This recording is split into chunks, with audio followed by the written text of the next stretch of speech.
Hello, my name's Rebecca, and this is Your Bourbon Journey. Welcome to episode 37 of Thirsty Thursday Cocktails. Tonight, my inspiration was finally finding the Craig Barrel Proof B525. Yes, it was supposed to be released in May, and we didn't locate it until September. So tasting it recently, I thought, wow, I just got to figure out a cocktail to do with this. So tonight, we're going to do an ode to Elijah Craig and a barrel proof, and it's going to be called Barrel and Bonfire. If you like barrel proof bourbon, smoky flavors, and a unique cocktail experience, this might just be a must try for you. First, let's talk about the ingredients that we will be using to make this cocktail. I've already mentioned that we're going to be using the Elijah Craig Barrel Proof, which is 126.2 proof, so that's going to give us some zip in our cocktail tonight. Elijah Craig often has notes of cherry and caramel. I just really love the profile. We're also going to use some sweet vermouth. I've got the Cinzano. It's going to give us a smooth complexity that's going to balance out some of these other high-level flavors that are happening. For another sweet note, we'll be using some barrel-aged maple syrup. That's going to give us some sweet woody notes as well as that maple coming forward, which will complement the Elijah Craig quite well. For our bitters tonight, I've used them before, it's been a little bit. We're going to use the Bonfire Bitters. They are very bold, so we're going to be light-handed with them. They're kind of smoky. They have a very in the back of your palate, so to speak, a little bit of spice, but nothing too much, but it elevates the character of this Elijah Craig. And finally, we're going to end up finishing it off with a little twist of lemon over the top and then a nice brandied cherry. So if you're ready to get going on this one, let's do it step by step with me, and we'll do that right now. So I'm going to start out as always with my bourbon and the Elijah Craig Barrel Proof. Yes, we're going to do the whopping 2-ounce pour with this. Why not? I think we're going to enjoy it.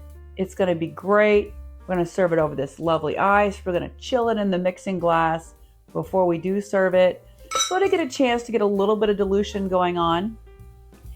Then for our vermouth, we're going to use a 1/2 ounce of the vermouth. You know, sometimes you can add a little more, a little less, depending on your flavor profile.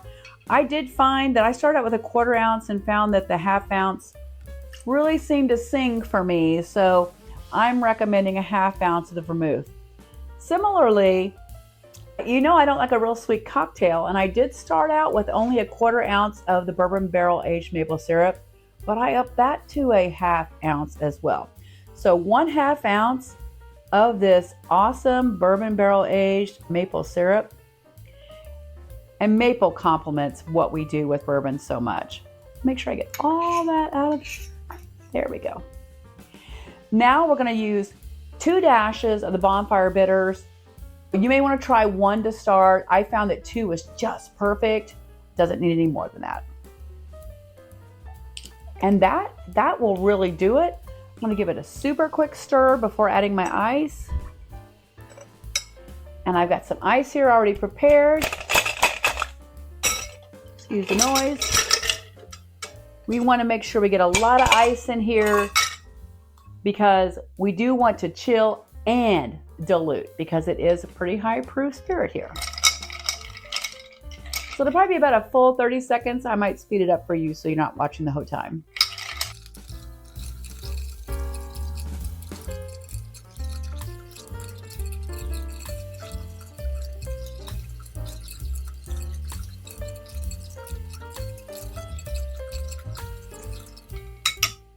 That feels very well chilled. I'm going to pour it into this fun rocks glass that I have.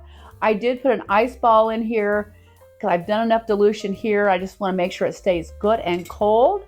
So we're going to pour it into our rocks glass.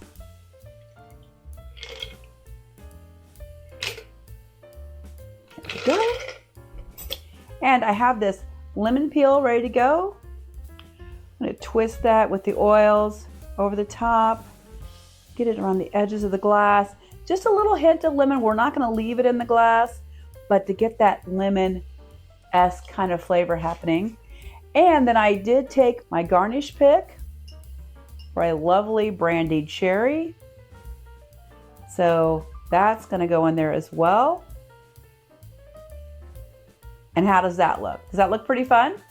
I'm ready to give it a try.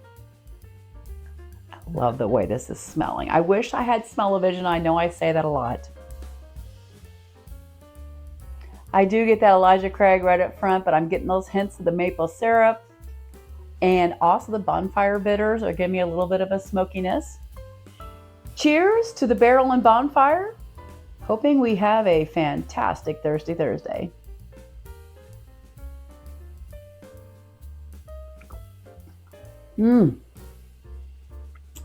This is really hard to describe because I feel the Elijah Craig Barrel Proof right there in the drink.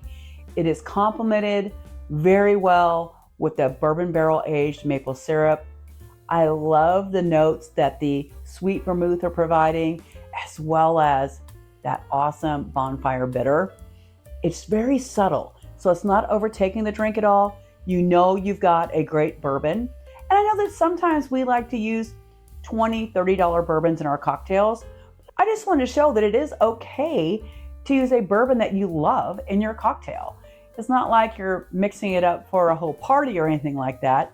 You could, of course, but why not treat yourself? If you love a particular bourbon, why not find a cocktail that complements it and enjoy it in a new way? I love drinking my bourbon neat, and 9 times out of 10, that's what I'm going to do. But every Thursday, I have to come up with some other way to drink my bourbon, and that's all thanks to you.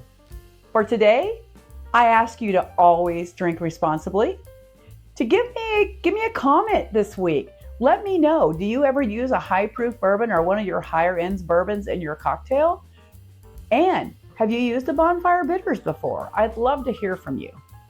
Always drink responsibly, and I hope that tonight you enjoy a barrel and bonfire for your Thirsty Thursday. Cheers.